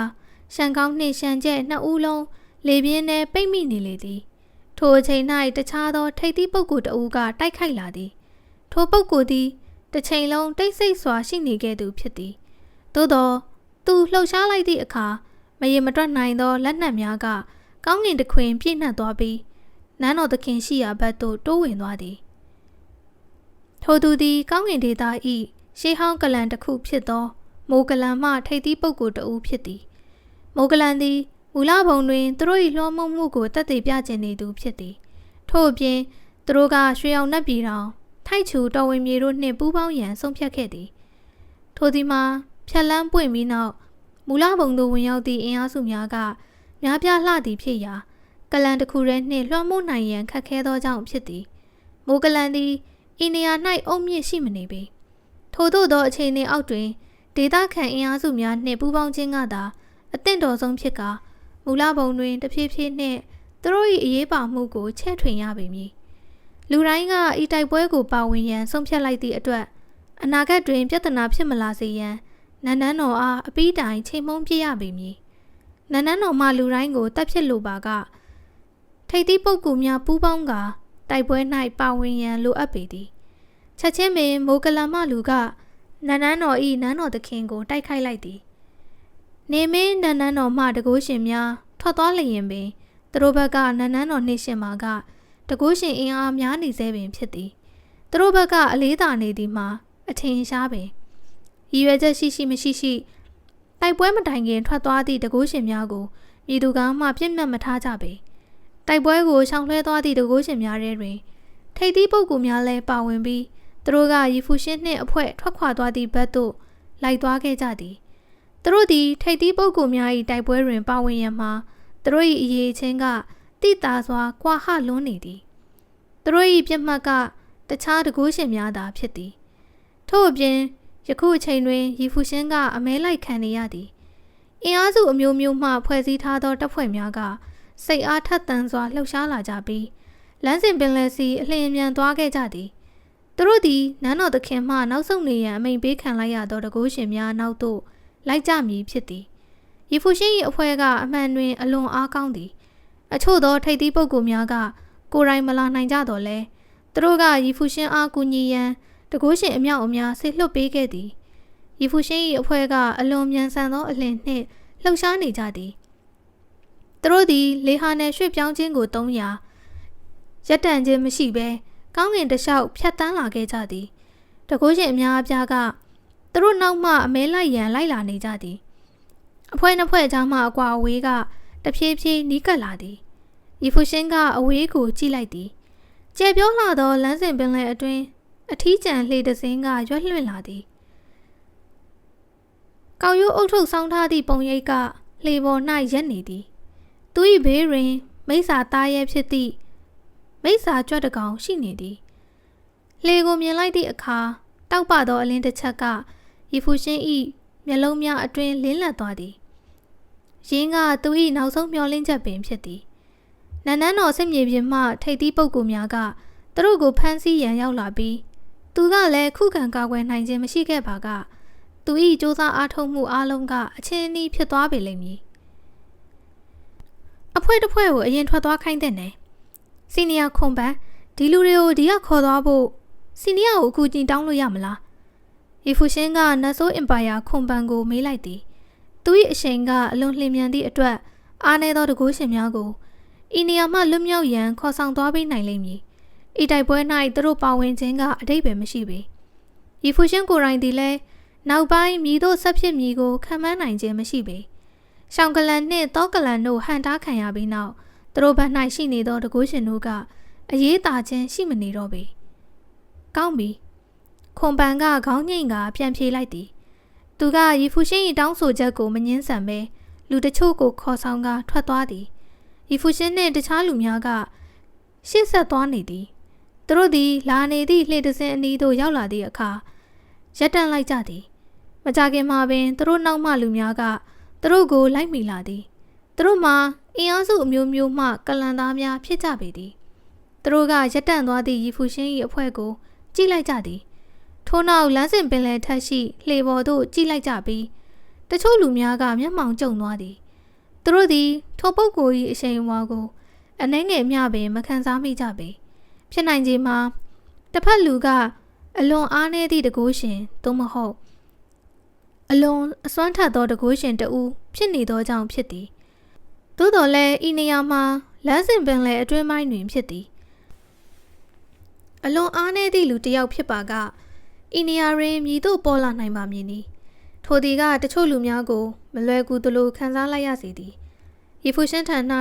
ယခုအထိဝှက်ဖဲများရှိနေသေးသည်လားထိုအခိုက်တွင်လှေဦးတွင်ရက်ကကောက်ရိုးအုပ်ထုပ်ဆောင်းထားသည့်လူကခေါင်းကိုမော၍လူအုပ်ကိုကြည့်လိုက်သည်သူတွင်ကြောက်မောက်ဖွယ်မျက်ဝန်းတစ်စုံရှိသည်နတ်ဆိုးဆန်သည့်နတ်မှောင်နေသောမျက်လုံးများသည်အေးဆက်ကခံစားချက်ကင်းမဲ့နေသည်သူ၏အကြည့်များကအေးဆက်လွန်းနေသည်မှာတင်မင်းတမန်ကဲ့သို့ပင်ဖြစ်သည်ပြန်ဆုတ်ကြရှန်ကလာမတကုရှင်များကအသိပြန်ဝင်လာကြသည်အဲ့ဒါသူပဲသူသည်လွန်ခဲ့သောနှစ်အနည်းငယ်ခန့်ကဖြစ်ပွားခဲ့သောတိုက်ပွဲကလေးကပျောက်ဆုံးသွားခဲ့သည်ထိုသူကယနေ့လမ်းစဉ်ပင်လယ်အတွင်းမှတိုက်ပွဲအတွင်းပြန်ပေါ်လာလိမ့်မည်ဟုမည်သူကမှထင်မှတ်မထားခဲ့ကြပေထိုလင်ငယ်ပေါ်မှပုဂ္ဂိုလ်သည်တော့တခြားသူမဟုတ်ဘဲထင်းဟဲမဟာအကြီးအကဲပင်ဖြစ်တော့သည်အပိုင်း1994ထင်းဟဲမဟာအကြီးအကဲ၏အစုလိုက်အပြုံလိုက်တပ်ဖြတ်ခြင်းထင်းဟဲမဟာအကြီးအကဲသည်ရခင်ကရှန်ကလန်တွင်အစုလိုက်အပြုံလိုက်တပ်ဖြတ်ခြင်းကိုကျူးလွန်ခဲ့ဘူးသည်တချို့ကပြောကြသည်မှာထင်းဟဲမဟာအကြီးအကဲကမိစ္ဆာလန်းစဉ်အတွင်းကြားရောက်သွားပြီးသူ့ကိုယ်သူဖျက်ဆီးပစ်လိုက်သည်ဟု၍ပင်သို့တော်လည်းယခုတွင်သူကလမ်းစဉ်ပင်လယ်အတွင်းတိတ်ဆိတ်စွာထွက်ပေါ်လာသည်သူကပင်လယ်၏အလယ်မှလှေတစင်းမော်တွင်တည်ငြိမ်စွာရှိနေခဲ့သည်သူတို့ရောက်နေသည့်နေရာမှာလမ်းစဉ်ပင်လယ်အတွင်းသာမဟုတ်ပါကလူစိမ်းများသည်ထင်းဟဲမဟာအကြီးအကဲအားတာမန်လူတဦးကဲ့သို့ဆက်ဆံမိပေလိမ့်မည်ထင်းဟဲမဟာအကြီးအကဲသည်အတိတ်တုန်းကနှင့်စလျင်အများကြီးကွာခြားသွားပေသည်အဲ့ဒါ ထင်းဟင်မဟာအကြီးကဲပဲရွှေရောင်နှက်ပြည်တော်မှတကိုးရှင်များနှင့်အခြားသောအင်အားစုတို့သည်လည်းအလင်းအမြန်တုံ့ပြန်လာသည်သူတို့သည်ကတက်ကရက်ပြန်ဆုတ်ခွာပြီးအိန္ဒိယမှလွတ်မြောက်ရန်စ조사လိုက်ကြသည်ကျောင်းမဖွဲသွေးနီရောင်အလင်းနှန်းကထင်းဟင်မဟာအကြီးကဲ၏မျက်လုံးထဲမှထွက်ပေါ်လာသည်သူကထိုနေရာ၌ရက်နေုံသာဖြစ်တော်လဲကျဲပြောသည့်လေဟာနယ်အတွင်းထိတ်လန့်တုန်လှုပ်ဖွယ်အရှိန်အဝါတို့ဖြင့်ဖုံးလွှမ်းလာသည်အဆုံးမဲ့သွေးနီရောင်မိစ္ဆာအလင်းကကောင်းကင်နှင့်မြေကြီးတစ်ခွင်တွင်ပြည့်နှက်နေပြီးသွေးနီရောင်မိုးကြိုးလျှက်စီးများလင်းလက်နေသည်ဘုံထင်းဟင်မဟာအကြီးကဲသည်ရှေ့သို့ခြေတလှမ်းလှမ်းလိုက်ကတကိုးရှင်အုပ်စုထံဓာတ်ရိုက်လျှောက်သွားခဲ့သည်လူအုပ်ကြီး၏စွမ်းအားများပောက်ကွဲထွက်လာပြီးသူတို့ကလျင်မြန်သွက်လက်စွာပြန်ဆုတ်ခွာရန်ပြင်ဆင်လိုက်ကြသည်သို့သောသွေးနီရောင်မိုးကြိုးလျှက်စီးများကသွေးချင်းချင်းနီးနေသည်ဓားများကဲ့သို့သူတို့ထံတိုးဝင်လာခဲ့သည်အားနည်းသောတကိုးရှင်အများအပြား၏ခန္ဓာကိုယ်များကလေထုအလယ်တွင်ပိတ်ဆို့ခံရကာသွေးနီရောင်မိုးကြိုးလျှက်စီးများထိုးဖောက်ခြင်းကိုခံလိုက်ရသည်ထိုလူများထဲမှအများစုသည်ရှန်ကလန်မှတကိုးရှင်များဖြစ်ကြသည်သူတို့ကကြေကွဲပွဲအကောင်းဆုံးသောကံကြမ္မာနှင့်ရင်ဆိုင်ခဲ့ရသည်ထင်းဟင်မဟာအကြီးအကဲသည်ယခင်ကရှန်ကလန်သားများကိုတပ်ဖြတ်ခဲ့သေးလျင်ပင်သူသည်အတိတ်ကာလကရန်ကြွေးများကိုယခုထိတိုင်မမေ့ပြောက်သေးချေထိုရန်ကြွေးရန်စားကိုရှန်ကလန်သားများ၏လက်ဆက်သောသွေးနှစ်သာလျော်နှဲသွားစေနိုင်သည်ရှန်ကလန်တိုက်ပွဲပြီးသည့်နောက်သူသည်ထိုမိစ္ဆာပစ္စည်းကိုတဖြည်းဖြည်းထိန်းချုပ်လာနိုင်ပြီးမှပြန်ထွက်လာခြင်းဖြစ်သည်သို့သောသူသည်သူ၏ဇနီးရှန်လော့ရွှေအားသွားမတွေ့သေးပေထိုသည်မှာသူကဇနီးဖြစ်သူအားမလွမ်း၍မဟုတ်ဘဲသူတွင်နောင်နာတရားများနှင့်ပြည့်နေသောကြောင့်သူဇနီးအားရင်မဆိုင်ရဲခြင်းဖြစ်လေသည်သူသည်ရှန်လော့ရွှေအပေါ်အပြစ်ရှိသလိုခံစားနေရပြီးသူသည်အတိတ်ရောယခုအချိန်တွင်မှတွေ့ဆုံရန်ရှက်ရွံ့နေမိသည်အတိတ်တွင်သူသည်ရှန်လော့ရွှေနှင့်သူတို့သမီးနှုံရွဲ့ကိုကာကွယ်မပေးနိုင်ခဲ့ပေသူတို့၏သမီးကအသက်ခံလိုက်ရပြီးရှန်လော့ရွှေသည်ရှန်ကလာ၌နှစ်ပေါင်းများစွာအကျဉ်းချခံထားရသည်ယနေ့တွင်သူသည်ရှန်ကလာမှကလန်သားများကိုအစုလိုက်အပြုံလိုက်တပ်ဖြတ်ရန်ရည်ရွယ်ထားသည်သူအသက်ရှင်နေသရွေ့သူ၏အကြီးမားဆုံးရည်မှန်းချက်မှာရှန်ကလန်တွင်တယောက်မှမကြံတော့အောင်ရှင်းလင်းပြည့်ရန်ဖြစ်သည်သူသည်အမုန်းတရားများအားမစွန့်လွတ်နိုင်ပေသို့တော်လည်းသူ၏ဇနီးရှန်လော့ရွှေကရှန်ကလန်မှဆင်းသက်လာသည်ကိုသူကောင်းစွာသတိပြုမိသည်သူမကကလန်နှင့်ဆက်ဆံရေးဖြတ်တောက်လိုက်ပြီးကလန်ပေါ်မြည်သည့်တွေ့တာမှုမှမရှိလျင်ပင်ခန္ဓာကိုယ်ထဲ၌ရှန်ကလန်သွေးများစီးဆင်းနေခြင်းကပြောင်းလဲသွားမည်မဟုတ်ပေထို့သောအချိန်မျိုးတွင်သူကရှန်လော့ရွှေအားရှန်ကလန်သားများကိုတပ်ဖြတ်လိုသည်ဟုတောင်းဆိုပါကသူမကအမှန်တကယ်ခွင့်ပြုနိုင်ပါမည်လားသူကသူ့ဇနီး၏ကလန်သားများဖြစ်သောရှန်ကလန်ကိုတုတ်တင်ရန်ဆုံးဖြတ်ခဲ့သည်ထို့ကြောင့်သူသည်အတိတ်အနာဂတ်အားလုံး၌သူ့ဇနီးအားမျက်နှာပြရန်မဖြစ်နိုင်ပါကြလက်ရှိကစင်ကလျားအချိန်တွင်ကောင်းကင်အာနာဇက်ကျောင်းတော်နှင့်ရီဖူရှင်တို့အနေနဲ့ကြုံနေရသည့်အခါသူသည်ထွက်ပေါ်လာပြီးရီဖူရှင်ကိုလာရှာခဲ့သည်အများစုကထိုအကြောင်းကိုမသိရှိကြသလိုရှန်လော့ရွှေသည်လည်းသူ၏ထွက်ပေါ်လာမှုကိုမသိရှိထားပေရီဖူရှင်သည်သူနှင့်ဆက်သွယ်နိုင်ရန်သူ့အားစောင့်ရှောက်ရန်အတွက်နတ်ဆိုးကြွက်တကောင်ခြံထားပေးခဲ့သောကြောင့်သူကအခြေအနေတို့အားသိရှိခဲ့ပြီးရောက်လာခဲ့ခြင်းဖြစ်သည်ခရမ်းရွှေကြွက်ကလန်မှကြွက်နတ်ဆိုးသည်သူ၏ထိန်းချုပ်မှုအောက်၌ရှိနေသည်၎င်းကယခုအချိန်တွင်တုံ့ရည်နေသည်ဘုံအဆုံးမဲ့သွေးနီရောင်မိုးကြိုးလျှက်စီးများကကောင်းကင်ယံမှကျဆင်းလာကကြောင်မက်ဖွဲသွေးနီရောင်မီးပြင်းမှုတစ်ခုတစ်ဖွဲဖြစ်တည်လာသည်ကြောင်ရွံထိတ်လန့်နေသောအော်တန်များထွက်ပေါ်လာပြီးသွေးနီရောင်မိုးကြိုးလျှက်စီးများဖြင့်ထိုးဖောက်ခံလိုက်ရသောတကိုးရှင်များသည်အရေးပျော်သွားကြကမြင်ကွင်းကအလွန်ထိတ်လန့်ဖွယ်ကောင်းနေသည်ထင်းဟဲ့မဟာအကြီးကဲရှန်ကလန်မှတကိုးရှင်တဦးကအော်လိုက်သည်သူခန္ဓာကိုယ်မှကြောင်မဖွဲရွှေရောင်နဲ့ရောင်ဝါတို့ထွက်ပေါ်လာသည်အလွန်တောက်ပသည့်ရွှေရောင်အလင်းနှန်းတို့ကလေဟာနယ်ကိုဓာတ်ရိုက်ဖြတ်တန်းသွားသည်ထိုသည်မှာထျံရှင်းခုတ်ချက်ပင်ဖြစ်သည်သို့သောကြောင်မဖွဲသွေးနီရောင်အလင်းနှန်းများကလေဟာနယ်ကိုဖြတ်တန်းလာသောရွှေရောင်အလင်းတို့ကိုဓာတ်ရိုက်တိုက်ခိုက်လိုက်ပြီးအပိုင်းအစများအဖြစ်ပောက်ကွဲသွားစေသည်天黑မဟာအကြီးကဲသည်ရှေ့သို့ခြေလှမ်းလာပြီးသူ့လက်ကိုလေဟာနေအားဖြတ်တန်းဆန်းထုတ်လိုက်သည်သူသည်ရှန်ကလန်မှစီနီယာအတော်များများကိုမှတ်မိသည်သူသည်ယခင်ကရှန်ကလန်၏တမတ်ဖြစ်ခဲ့ဘူးပြီးရှန်ကလန်၌အချိန်အချို့နေထိုင်ကကြင်ကြံခဲ့ဘူးသည်သူကရှန်ကလန်စီနီယာအချို့နှင့်ရင်းနှီးပေသည်ဤသို့ပင်ဖြစ်စေယခုသူတို့ကရန်သူများဖြစ်နေကြပြီးထျက်ဟဲမဟာအကြီးအကဲသည်သူတို့အားလုံးမသိမချင်းရက်တက်မည်မဟုတ်ပေထျက်ဟဲမဟာအကြီးအကဲသည်သူ၏လက်ကိုရှန်ကလန်မှတကူးရှင်ထံဆန့်ထုတ်လိုက်ပြီးနောက်ရုတ်တရက်လက်သီးဆုပ်လိုက်သည်ဆူရှာကျဲလောင်သောအော်သံထွက်ပေါ်လာပြီးထိုတကူးရှင်၏မျက်နှာကအလွန်နာကျင်ဟန်ဖြင့်ရှုံ့မဲ့သွားလေသည်သွေးနီရောင်မိစ္ဆာအလင်းတို့ကထိုသူ၏ပုံရိပ်ကိုထိုးဖောက်သွားပြီးနောက်ထိုသူကအစိတ်စိတ်အမွှားမွှားပေါက်ကွဲထွက်သွားပြီးဝိညာဉ်သည်ပင်လွင်ပါပျောက်ကွယ်သွားတော့သည်အခြားသောအင်အားစုများမှအဖွဲ့သားများသည်ချက်ချင်းပင်အရက်မျက်နှာအနှံ့သို့ကစင့်ကလေးအားထွက်ပြေးသွားတော့သည်သူတို့ထက်မြင့်မားသောအဆင့်ရှိတကူးရှင်တဦးနှင့်ရင်ဆိုင်ရသည့်အခါသူတို့ကတိုက်ပွဲတွင်ပါဝင်တိုက်ခိုက်ပေးမည်ဆိုလျင်ပင်အရင်ဆုံးတရားမည်သူကသူတို့သာဖြစ်သွားပေလိမ့်မည်ထို့သောအခြေအနေနှင့်ရင်ဆိုင်ရသည့်အခါလူတိုင်းသည်ကိုယ့်အသက်ကိုကယ်တင်နိုင်ရန်သာအရင်ဆုံးကြိုးစားကြပေမည်ထျက်ဟဲမဟာအကြီးကဲ၏ပုံတရံကကြောင်မောက်ဖွဲသွေးနီရောင်မိုးကြိုးလျက်စီးကဲ့သို့ဖြစ်လာသည်လမ်းစဉ်ပင်လယ်ထက်တွင်လက်ဆက်သည့်သွေးများကမိုးများသဖွယ်အဆက်မပြတ်ကျဆင်းလာနေသည်လမ်းစဉ်ပင်လယ်အထက်ကောင်းကင်မှလူအများကြီးကတုတ်တင်ခံလိုက်ရကသူတို့သည်ထိုနေရာ၌ထာဝရမြုပ်နှံခံရတော့မည်ဖြစ်သည်ရီဖူရှင်နှင့်တခြားသူများသည်လည်းထိုမြင်ကွင်းကိုမြင်သည့်အခါအနှဲငယ်အံ့အားသင့်နေကြသည်ရီဖူရှင်မှလွဲ၍အခြားကြံရစ်သူအနှဲငယ်သာရှိသောကြောင့်ထျက်ဟဲမဟာအကြီးအကဲဤနေရာ၌ရှိနေသည်ကိုသိသည့်သူများများဆဆမရှိပေရီဖူရှင်ကထိုသည်ကိုရည်ရွယ်ချက်ရှိစီစဉ်ခဲ့ခြင်းဖြစ်သည်ဤနီလန်ဖြင့်သူတို့ကထိပ်သီးပုဂ္ဂိုလ်များ၏အမဲလိုက်ခြင်းခံရလျင်ပင်ထိုသူတို့ကိုထိန်းထားနိုင်မည်တကူးရှင်တဦးနှစ်ဦးရှိနေပေလိမ့်မည်သို့ပေမဲ့သူတို့၏ကွာဟချက်ကအလွန်ကြီးမားနေလျင်ထျက်ဟဲမဟာအကြီးအကဲကအစွမ်းထက်ပုဂ္ဂိုလ်အနှဲငယ်အားတပ်ဖြတ်လိုက်လျင်ပင်အခြေအနေကမပြောင်းလဲနိုင်ပေသူတို့သည်သူတို့၏ကံကြမ္မာကိုလက်ခံယုံသာတတ်နိုင်ပေသည်သို့တော်လည်းထျက်ဟဲမဟာအကြီးအကဲ၏နီလန်များကအလွန်ပြောင်မြောက်လာကရက်ဆက်သည်ဟုပင်ဆိုနိုင်သည်သူသည်ထျက်ဟဲဘုံတွင်ပညာသင်ကြားပေးခဲ့သောကြော်ကြားသည့်ပုဂ္ဂိုလ်တဦးနှင့်မတူတော့ပေထိုအစားသူသည်နတ်ဆိုးတစ်ကောင်နှင့်တူနေပေသည်သို့တော်လည်းလူအုပ်ကြီးသည်ထျက်ဟဲမဟာအကြီးအကဲဖြတ်တန်းခဲ့ရသမျှကိုတွေးကြည့်သောအခါသူတို့သည်သူ့ကိုကိုချင်းစာနိုင်ကြသည်ယခုသူသည်မိစ္ဆာလန်းစဉ်အတွင်းသို့ကြားရောက်သွားရခြင်းမှာထိုအချိန်ကရှန်ကလန်ကြောင့်ဖြစ်သည်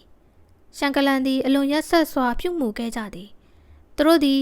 ဘုံကိုဖျက်ဆီးရန်စစ်ပွဲစတင်ခဲ့ပြီးထျက်ဟဲဘုံ၏မရေမတွက်နိုင်သောတကူးရှင်များအားတပ်ဖြတ်ခဲ့သည်သူတို့သာထျက်ဟဲမဟာအကြီးအကဲ၏နေရာ၌ရှိခဲ့လျင်ပြည်သူမှပိုကောင်းအောင်လှုပ်ဆောင်နိုင်မည်မဟုတ်ပေရှန်ကလန်ယခုရင်ဆိုင်နေကြရသမျှအရာအလုံးသည်သူတို့လှုပ်ဆောင်ခဲ့သောအကြောင်းတရား၏အကျိုးဆက်များပင်ဖြစ်သည်အကယ်၍သူတို့သာထိုမြမရက်ဆက်ခဲ့ပါလျင်သူတို့ကထျက်ဟဲမဟာအကြီးအကဲအားယနေ့အခြေအနေထိရောက်လာစေရန်တွန်းအားပေးခဲ့မိမည်မဟုတ်ပေရီဖူရှင်သည်လည်းတိုက်ပွဲကိုစောင့်ကြည့်နေသည်ဆရာဖိုးဖိုးသည်အမှန်တကယ်ပင်မိစ္ဆာလန်းစဉ်သို့ဝင်ရောက်သွားသည်သူသည်နတ်မိစ္ဆာယရနာအားတင်ယူလေ့လာခဲ့သည်သူသည်နတ်ဆိုးစွာများပြေဝနေသည့်ယရနာအားထိန်းချုပ်နိုင်ရန်သူ့အတွက်မလွယ်ကူခဲ့ပေရီဖူရှင်သည်လွန်ခဲ့သည့်နှစ်အနည်းငယ်အတွင်းသူ၏ဆရာဖိုးဖိုးမြည်သည့်နေရာ၌ရှိနေသည်ကိုမသိရှိခဲ့ပေသူသည်ယခင်ကကောင်းကင်အာဏာစက်ဘုံသို့တွားရောက်လည်ပတ်ခြင်းမပြုခဲ့ပေရီဖူရှင်သည်သူ၏ဆရာဖိုးဖိုးကစိတ်ရောကိုယ်ပါနာကျင်ခံစားနေရသည်ဟုမှန်းဆထားခဲ့သည်သူ၏ဆရာဖိုးဖိုးသည်သူ၏ဇနီးကကောင်းကင်အာဏာစက်ကျောင်းတော်တွင်တင် ကြားပေးရန်ပူးပေါင်းခဲ့ပြီးနောက်၌ပင်သူကလာရောက်လည်ပတ်ခြင်းမရှိခဲ့ပေဆရာဖိုးဖိုးကသူတို့အားယခုတိုင်ရှောင်နေဆဲဖြစ်တော်လဲရီဖူရှင်အခက်အခဲနှင့်ရင်ဆိုင်ရသောအခါရောက်ရှိလာခဲ့သည်ဆရာဖိုးဖိုးသည်ရှန်ကလန်နှင့်တခြားရန်သူများကိုရင်ဆိုင်သည့်အခါနတ်ဆိုးတကောင်ကဲ့သို့ဖြစ်တော်လဲဆရာဖိုးဖိုးသူ့အားဆက်ဆံသည့်အပေါ်တွင်မြည်သည့်အပြစ်မှရှာမတွေ့နိုင်ပေရီဖူရှင်သည်သူယခင်ကမြည်သည့်အခါကမှသူ၏ဆရာဖိုးဖိုးကိုနားလည်ခဲ့ဘူးခြင်းမရှိဟုခံစားမိလိုက်သည် သူသည်ဆရာဖိုးဖိုးအားလုံလောက်စွာသိရှိခြင်းမရှိခဲ့ပေယေဖူရှင်ထျမ်းဟဲဘုံတွင်တင်ယူလေ့လာခဲ့စဉ်ကသူ၏ဆရာဖိုးဖိုးသည်ထိုအချိန်ကာလများ၌အမုန်းတရားတို့နှင့်ရှင်သန်နေထိုင်ခဲ့ပုံရလေသည်ထိုအခိုက်အတန့်၌ကြောက်မက်ဖွယ်အရှိန်အဝါတစ်ခုကတဖြည်းဖြည်းနီးကပ်လာခဲ့သည်ယေဖူရှင်ကမျက်မှောင်ကျုံလိုက်ပြီးသူနှင့်သူ့အဖွဲ့သည်ထိုအရှိန်အဝါလာနေသည့်ဘက်သို့မော့ကြည့်လိုက်သည်အဖြူရောင်ဝတ်စုံဝတ်ဆင်ထားသည့်ပုံရိပ်တစ်ခုကတခုံထိုးလာနေခြင်းဖြစ်သည်ထိုသူမှာကောင်းကင်အာနာဇက်ကျောင်းတော်အဖွဲ့ကိုဥဆောင်ခြိတက်လာသည့်ထိုက်ချူတော်ဝင်မြေမှတကိုးရှင်ဖြစ်လေသည်ဤတကိုးရှင်သည်လည်းထိပ်သီးပုဂ္ဂိုလ်တဦးဖြစ်သည်အောက်ဘုံမှလာခဲ့သည့်ခရမ်းစစ်အင်ပါယာဘရင်ကဲ့သို့အစွမ်းမထက်တော့လဲသူသည်ထိုက်ချူတော်ဝင်မြေမှထိပ်သီးပုဂ္ဂိုလ်တဦးဖြစ်သည်ဤတကိုးရှင်ကသူ၏အခွင့်အရေးကိုစောင့်ဆိုင်းနေခဲ့သည်သူသည်တခြားတစ်ဖက်ရှိစစ်မြေပြင်မှထွက်ပြေးခဲ့ပြီးနောက်ဤနေရာသို့အပြေးရောက်လာခဲ့သည်တွေ့ဝင်နေခြင်းမရှိဘဲသူသည်တိုက်ပွဲအလယ်တွင်ရှိနေသည့်ထျမ်းဟဲမဟာအကြီးအကဲထံသို့ခုန်ဝင်လိုက်သည်ထျမ်းဟဲမဟာအကြီးအကဲသည်သူ့ထံသို့ရှောက်လာနေသောသူကိုတစ်ချက်မျှလှမ်းကြည့်လိုက်သည်ကောင်းငင်တွင်ကဘာပြက်ကပ်စိုက်လာတဲ့ကဲ့သို့သွေးနီရောင်နှဆိုးအလေးများဆွန့်ထည့်နေသည်သွားစို့ယေဖူရှင်ကပြောလိုက်ပြီးနောက်ပြန်ဆုပ်၍လှည့်ထွက်လိုက်သည်ယနေ့စစ်ပွဲသည်ထိုက်ချူတော်ဝင်မြေမှရန်စကျူးကျော်ခြင်းကြောင့်ဖြစ်ပွားခဲ့ရခြင်းဖြစ်သည်သူတို့ကိုရပ်တန့်စေရန်မှာအလွန်ပင်နောက်ကျသွားခဲ့ပြီဖြစ်သည်သူတို့၏ထိပ်သီးပုဂ္ဂိုလ်များကအင်အားနည်းနေပြီးဤအခြေအနေသို့ပင်ရောက်နေပြီဖြစ်ရာသူတို့ကအထီးအခိုက်မရှိရန်ထွက်သွားနိုင်ရန်အကောင်းဆုံးစ조사ရမည်ဖြစ်သည်နန်းနန်းတော်သည်လမ်းစဉ်ပင်လယ်အတွင်းသို့နစ်မြုပ်သွားတော်လဲနန်းနန်းတော်မှတကိုးရှင်များအသက်ရှင်နေသေးသည်၍နန်းနန်းတော်ကဆက်လက်တည်ရှိနေမည်ဖြစ်သည်လက်ရှိတွင်ယေဖူရှင်သည်တစ်ဖက်စစ်မြေပြင်အတွက်အရေးအပါဆုံးဖြစ်သည်အင်ပါယာနန်ကသူ၏ပြိုင်ဘက်ကိုရင်ဆိုင်နိုင်ခြင်းရှိမရှိသူမသိပေထျမ်းဟဲမဟာအကြီးအကဲနှင့်ထိုက်ချူတော်ဝင်မြေမှဝင်းယုံဖြူတကိုးရှင်တို့အချင်းချင်းတိုက်ခိုက်လိုက်ကြသည်ထိတ်လန့်အံ့အားသင့်ပွဲဖျက်ဆီးခြင်းအလင်းတို့ကပဝင်းကျင်ကိုလွှမ်းခြုံသွားသည်ကျောင်းမဖွဲတိုက်ပွဲအလွန်မှယေဖူရှင်နှင့်အခြားသူတို့သည်ကြိုက်ကြိုက်ထွက်ပြေးလိုက်ကြသည်ယေဖူရှင်ကိုမလွတ်စေနဲ့ရက်ဆက်ယုံမာသည့်အတန်တစ်ခုထွက်ပေါ်လာသည်ချက်ချင်းပင်နေရာအနှံ့တွင်ပြန့်ကျဲနေသောတကိုးရှင်များကတယောက်ပြီးတယောက်ယေဖူရှင်ရှိရာသို့ပြေးလာကြသည်သူတို့သည်ယေဖူရှင်နှင့်သူ့အဖွဲ့အားအမဲလိုက်ရန်ပြန်လဲဆူစည်းလာကြသည်လူခွဲလိုက်ယေဖူရှင်ကအမိန့်ပေးလိုက်သည်အဲ့လိုမလုပ်ပါနဲ့သူတို့ရဲ့ပြစ်မှတ်ကမင်းုံပဲလေတကိုးရှင်တဦးကညှင်းဆန်လိုက်သည်သူတို့အဖွဲ့ကမတူညီသောအရက်မျက်နှာများသို့ထွက်ပြေးသွားပါကရန်သူများအားလုံးကယေဖူရှင်နောက်သို့သာလိုက်ကြမည်မှာမလွဲဧကန်ဖြစ်သည်ထိုအင်အားစုများသည်တခြားသူများကိုတပ်ဖြတ်ခြင်းထက်ယေဖူရှင်အားတပ်ဖြတ်ရန်သာသူတို့အတွက်အရေးကြီးဆုံးရည်ရွယ်ချက်ဖြစ်သည်နန်းတော်သခင်နဲ့အင်ပါယာထံကနန်းတော်ကိုကာကွယ်နေတယ်အဲ့ဒီမှာအင်ပါယာနန်းလည်းရှိတယ်ကောင်းကင်နဲ့တကားမှကြံ့ကြံကြီးကပြောလိုက်သည်သူတို့ကလူအရေးအတွက်အရေးမตายရင်တော့ရှုံးမှာတော့မဟုတ်ဘူးငါတို့ဒီတိုက်ပွဲကနေပထမတစ်တုပ်ကိုတွားခိုင်းလိုက်ပြီးတခြားထိပ်သီးပုဂ္ဂိုလ်တွေလိုက်မလာသေး၍ငါတို့တိုက်ခိုက်နိုင်စွမ်းရှိတယ်ကြံသူများကသဘောတူကခေါင်းငိမ့်လိုက်ကြသည်ကောင်းပြီလေယေဖူရှင်ကစိတ်ထဲ၌နှွေးထွေးမှုကိုခံစားလိုက်ရသည်သူသည်တခြားသူများ၏ကောင်းမွန်သောအကြံဉာဏ်ကိုညှင်းပယ်မည်မဟုတ်ပေသူကအရေးကြီးဆုံးတိုက်ပွဲ၌နန်းတော်မှမရှုံးနိုင်ရန်သာမျှော်လင့်မိသည်အပိုင်း1995နတ်ဓာဤအောက်ဝယ်ကောင်းကင်အာနာဇက်ကျောင်းတော်မှတကိုးရှင်များကဆက်လက်၍ထွက်ပြေးသွားကြသည်ဝင်းယုံဖြူတကိုးရှင်ကထျမ်းဟဲမဟာအကြီးအကဲကိုနှောင့်နှင်းစေရန်တားဆီးထားသည်ထို့ကြောင့်တခြားအင်အားစုမှတကိုးရှင်များကယေဖူရှင်နောက်သို့ဆက်၍လိုက်သွားနိုင်ပေသည်ထျမ်းဟဲမဟာအကြီးအကဲကသူတို့၏အဖွဲ့ဝင်အများအပြားကိုတပ်ဖြတ်ခဲ့လျင်ပင်ထိုအဖွဲ့၏အင်အားစုကယေဖူရှင်တို့ထက်ပိုမို၍အားကောင်းနေစေဖြစ်သည်အဆုံးမှာတော့သူတို့ကလာရောက်မတိုက်ခိုက်ခင်အစွမ်းအထက်ဆုံးတပ်ဖွဲ့ကိုစူးစီးခဲ့ခြင်းဖြစ်လေသည်သူတို့တွင်ကောင်းကင်တင်းချိုင်းကလန်ကဲ့သို့သောအထက်ကောင်းကင်မုံ၏ထိပ်သီးအင်အားစုများပါဝင်လေသည်သူတို့သည်လည်းနန်းတော်မှတကိုးရှင်များနှင့်တူညီသောအခြေအနေတွင်ကြားရောက်နေသည်သူတို့အားလုံးသည်ဤအခြေအနေသို့ရောက်နေကြတဲ့က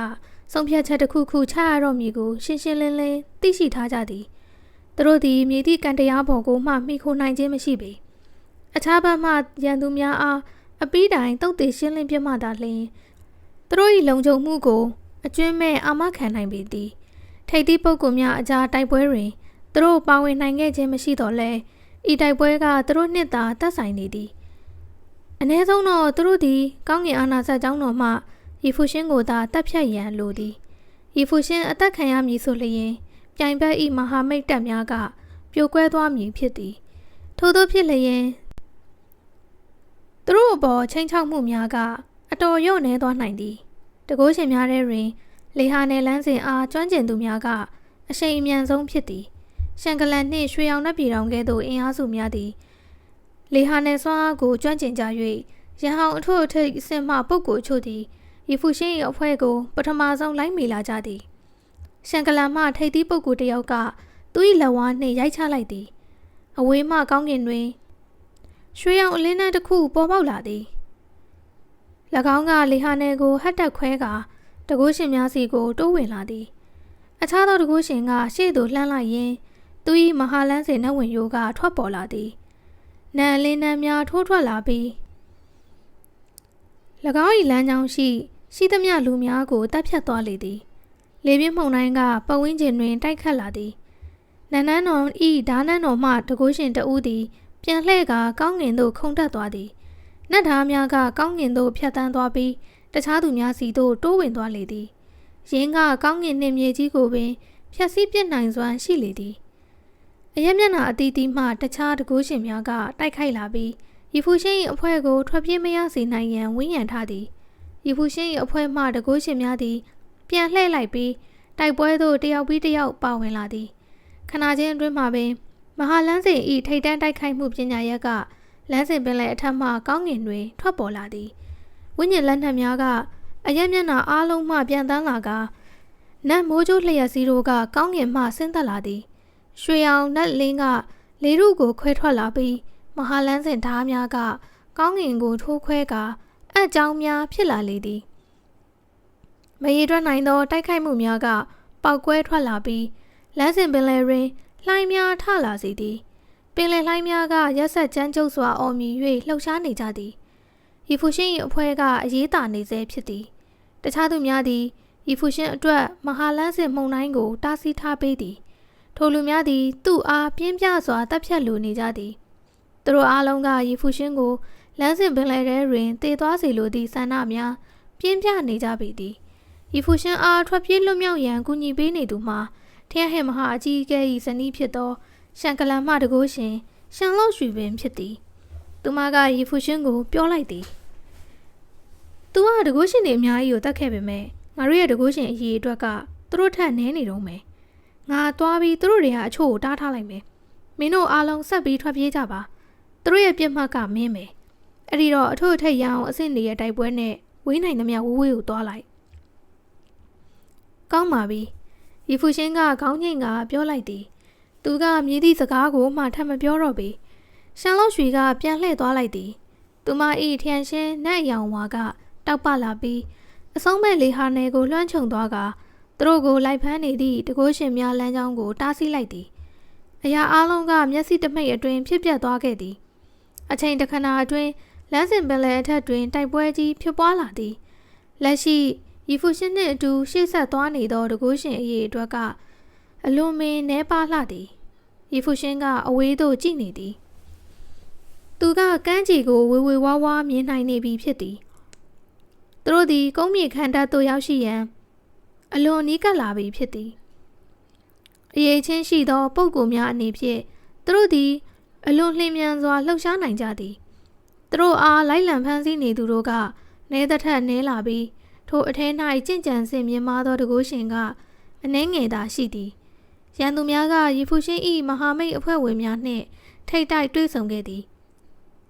ဤတိုက်ပွဲတွင်ရှန်ကလန်မှတကိုးရှင်များကောင်းကင်အာဏာစက်ကျောင်းတော်နှင့်ကောင်းကင်အာဏာစက်ဘုံမှအင်အားစုများပါဝင်ကြသည်သူတို့အထက်မှအများစုသည်သက်ဆိုင်ရာကလန်များတွင်ထိပ်တန်းအဆင့်ပုဂ္ဂိုလ်များဖြစ်ကြသည်ဤတိုက်ပွဲသည်အရှင်ထုံဟောင်းကောင်းကင်ဒေသကိုစူးစီးလိုက်စဉ်ကတည်းကမဟာလန်းစဉ်ဘုံသုံးတောင်တွင်အကြီးမားဆုံးတိုက်ပွဲအဖြစ်သတ်မှတ်နိုင်သည် ထိပ်သည့်အင်အားစုများနှင့်ထိပ်သည့်ပုဂ္ဂိုလ်များသည်ပင်ဤတိုက်ပွဲ၌ပါဝင်ကြသည်မဟာလန်းစဉ်ဘုံသုံးတော်၌မဆိုထားနှင့်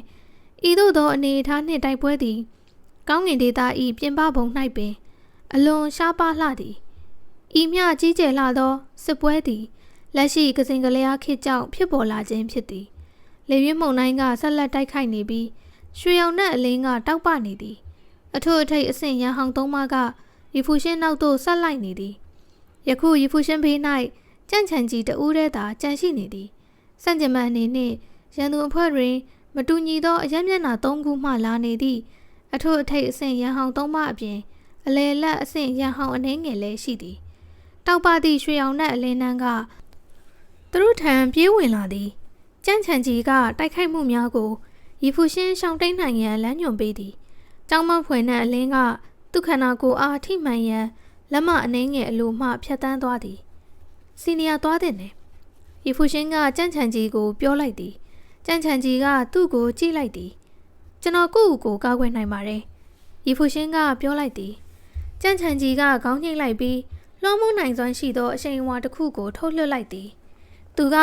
လင်းမြန်စွာပြန်လှည့်လိုက်ပြီးအာထမအဆင့်နတ်ဝင်ရိုးနှင့်တကိုးရှင်ကိုတိုက်ခိုက်လိုက်သည်ထိုသည်မှာသူရီဖူရှင်အတွက်လှုပ်ဆောင်ပေးနိုင်သောအကောင်းဆုံးအရာဖြစ်သည်ရီဖူရှင်ကသူ့ကိုတစ်ချက်ကြည့်လိုက်ပြီးလေထဲသို့ဆက်ကခြေလှမ်းလိုက်သည်သူကကမ်းခြေရှိရာသို့ဆက်လက်၍သွားလေသည်သူနောက်သို့တဲကြီးမဲကြီးလိုက်နေသူမှာတတမအဆင့်နတ်ဝင်ရိုးနှင့်အထုပ်အထိပ်ရန်ဟောင်နှစ်ပါးနှင့်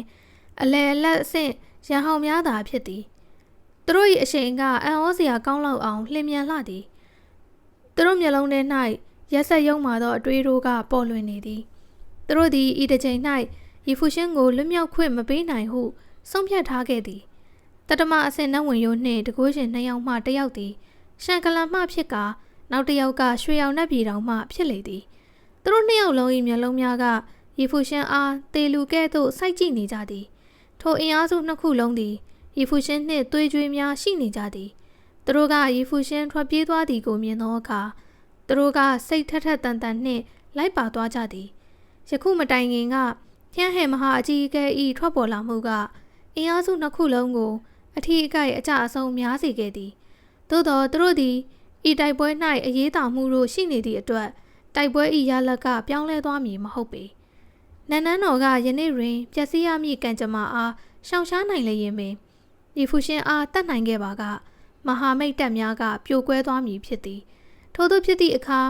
နန်းနန်းတော်ကမြည်သည့်အခါမှပြန်လဲဦးမော့လာနိုင်တော့မည်မဟုတ်ပါချေထိုအချိန်၌ရီဖူရှင်၏ပုံရိပ်ကခိတ္တတုံဆိုင်သွားသည်သူသည်လမ်းစဉ်ပင်လယ်၏အဆုံးသို့ရောက်ရှိနေပြီဖြစ်သည်သူကပြန်လှည့်ကာသူ့နောက်သို့လိုက်လာသည့်လူများကိုကြည့်လိုက်သည်ပင်လယ်ကမ်းစပ်ရှိနေသည့်လူများကလမ်းစဉ်ပင်လယ်ထက်ကောင်းငင်၏အဝေးတနေရာသို့မော့ကြည့်လိုက်ကြသည်ကျောင်းမဖွယ်အရှိန်ဝါကထိုနေရာမှထွက်လာနေသည်ကိုခံစားမိသောအခါသူတို့၏နှလုံးသားများကပြင်းထန်စွာတုန်လှုပ်သွားကြသည်ထိပ်သည့်အင်အားစုများမှလူများချင်းကပ်လာခြင်းဖြစ်သည်ရွှေရောင်နှက်ပြည်တော်နှင့်နန်းနန်းတော်၏ထိပ်တိုက်ရင်ဆိုင်တွေ့မှုကအထက်ကောင်းကင်ဘုံမှလူတိုင်းတိကျသည့်အရာဖြစ်သည်ကြီးမားသည့်တိုက်ပွဲကဘုံအတွင်းရှိလူများ၏အာယုံကိုဖန်ဆားနိုင်ခဲ့သည်ထိုတိုက်ပွဲကမြည်သို့အဆုံးသတ်သွားသည်။အဲ့ဒါဘာတူလဲရီဖူရှင်အားမော့ကြည့်နေသည့်လူအများထဲမှတစ်ယောက်ကမေးလိုက်သည်ဘာလို့ဒီလောက်တကိုးရှင်အများကြီးကသူ့နောက်ကိုလိုက်နေတာလဲသူခန္ဓာကိုယ်မှအရှိန်အဝါရသူသည်ဒုတိယအဆင့်နတ်ဝင်ရိုး၌သာရှိနေပေအောင်မည်သူသည်မြည်သို့ဖြစ်၍ထိုမြများပြားသောအစွမ်းထက်ပုဂ္ဂိုလ်များ၏အာယုံကိုဆွဲယူနိုင်ခဲ့ရသည်။ထိုသည်ကယူလောက်เสียပင်ဖြစ်သည်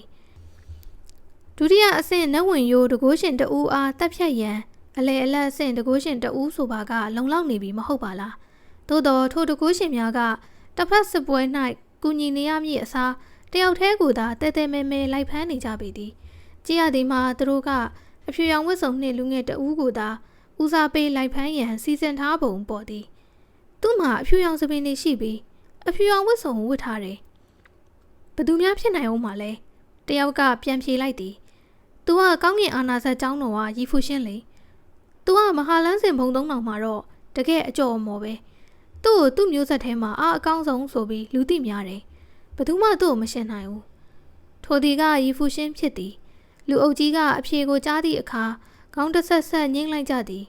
ထို့နောက်ယခုအဖြစ်အပျက်ကအံ့ဩစရာမရှိတော့ဟုတွေးလိုက်ကြသည်ထိုမြအစွမ်းထက်သောတကိုးရှင်များကတစ်ဖက်စစ်မြေပြင်ကိုကူညီရန်အတွက်ရီဖူရှင်အားလိုက်ဖမ်းနေကြခြင်းဖြစ်လေသည်ဤဒီကိုကြည့်လျင်ရီဖူရှင်ကမြည်မျှအရေးကြီးသည်ကိုသိနိုင်သည်ရီဖူရှင်ကိုဖမ်းလျင်စစ်ပွဲကိုအဆုံးသတ်ရန်တဝက်နီးစပ်သွားပြီဖြစ်သည်ရီဖူရှင်ရပ်တန့်လိုက်သည့်အခါအခြားသူများကလည်းသူ့အားတိုက်ခိုက်ရန်အလျင်မလိုကြပေအစင်းမြင့်ရန်ဟောင်းနှစ်ပါးကသူ့ရှေ့တွင်ထွက်ပေါ်လာပြီးအလဲအလက်အဆင့်ရန်ဟောင်းများကလည်းသူတို့နောက်သို့လိုက်မိလာသည်သူတို့ကသူ့ကိုဝန်းရံထားလိုက်ကြသည်